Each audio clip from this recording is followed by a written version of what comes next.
GITV would like to thank our sponsors: Condor Outdoor, G4 Airsoft, Contour Camera, Aries by Z-Shot, and KWA.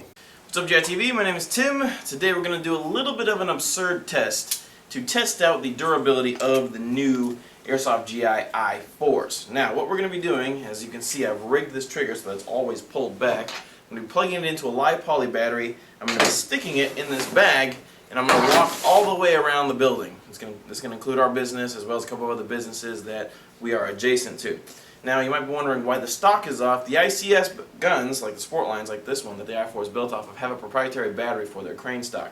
But it does have a regular Tamiya connector inside. So instead of charging up the regular ICS battery, I wanted to be able to use a lipoly. That means I need a Tamiya connector. So, let's get the show on the road.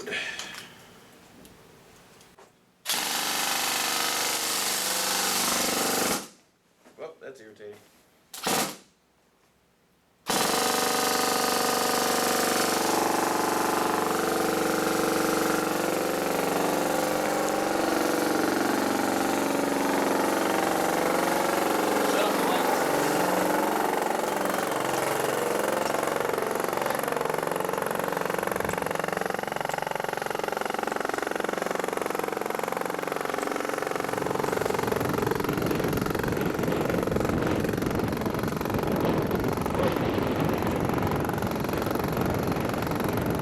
Nice day for a walk.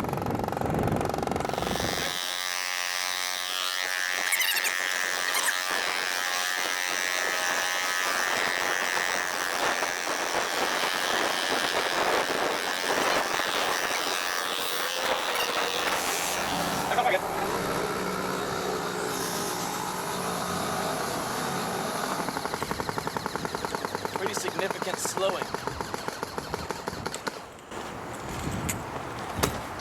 Keep rolling the camera. Our battery has died. Please use your airsoft guns responsibly. Do not shoot at any unsuspecting people or animals. Don't ever look down the barrel of your airsoft gun. And keep your finger off the trigger unless you're ready to fire. Treat your airsoft guns like they're real firearms. Alright, welcome back to the studio. I have to admit that this test did not go according to plan. I didn't really expect my battery to crap out on me on the way into the warehouse. However, this might be a blessing because now we know two things instead of just one from this test. First thing is that you can fire an i4 continuously for almost 5 minutes and not really run into any issues. The second thing we've learned is that you cannot use a King Arms Mini lipoly battery continuously for 5 minutes.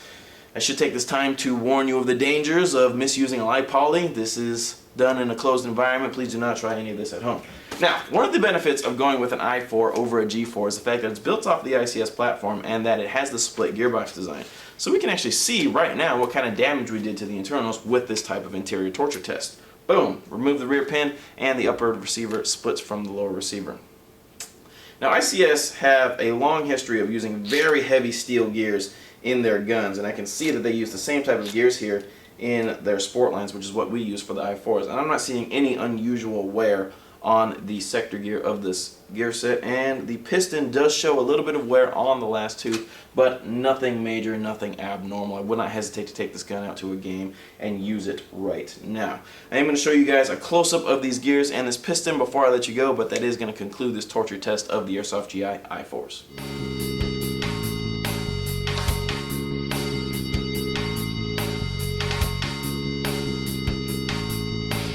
GITV is brought to you in part by Sig Sauer by Cybergun, Operation Line Claws Milsim Series, G&G Armament, KJW, and Javelin Airsoft Gunworks.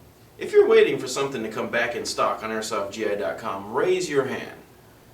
Now, I can't see you, but I'm sure some of you still raised your hand. And if you have your hand raised, we have a brand new section of the website made just for you. It's called the Restock section. Check this page every once in a while, and if you're waiting for something to come back in stock, it'll show up on this page the second that our website is updated.